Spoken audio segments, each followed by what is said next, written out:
Hi, do you have young athletes that tend to check out, get frustrated, or give up altogether? Hi, I'm Dr. Patrick Cohn, and in this video, you're going to learn how to help your athletes stay more composed after mistakes and keep their head in the game.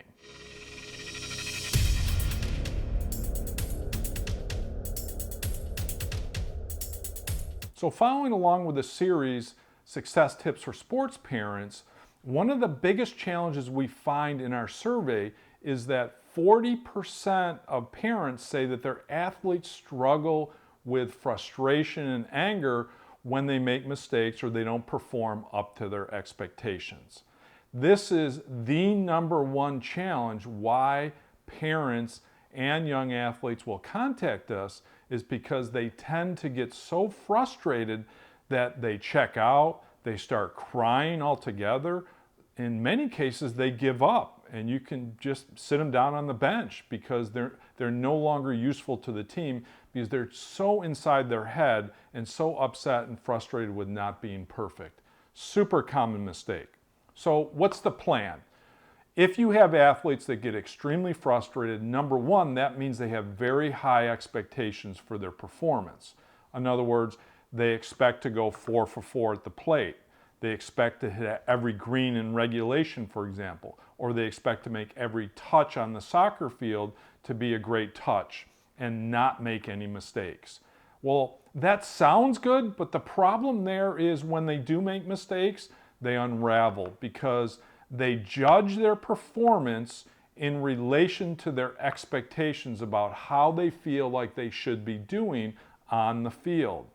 So therefore, one of the places to start with those athletes is you have to find out what are those strict or high expectations that they have for their performance. Do they expect to make no mistakes? They expect every touch to be perfect. They expect every shot to be perfect, every play to be run to perfection. That's what you'll find when you dig in with these athletes that get easily frustrated and upset, is these very high or strict expectations. And remember, expectations are not confidence. You want your athletes to feel confident, but without the dire need associated with expectations. So there's a big difference between the two. Once you find out what those expectations are, then you ask your athletes simply to go out there and focus on smaller, manageable objectives.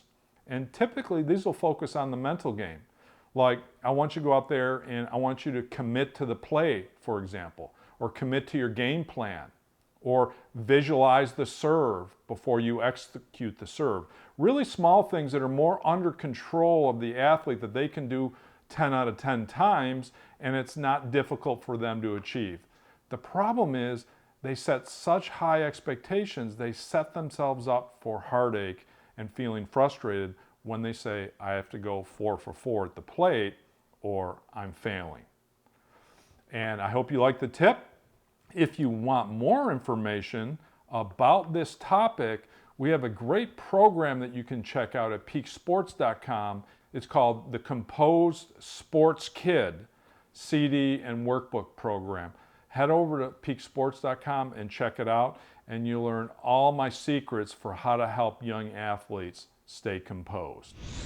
Hey, if you want more information about how the mental game applies to your young athletes, jump over to youthsportspsychology.com, click on the link below this video, and you'll be taken to a page where you can download a free ebook titled 10 Tips to Improve Confidence and Success in Young Athletes.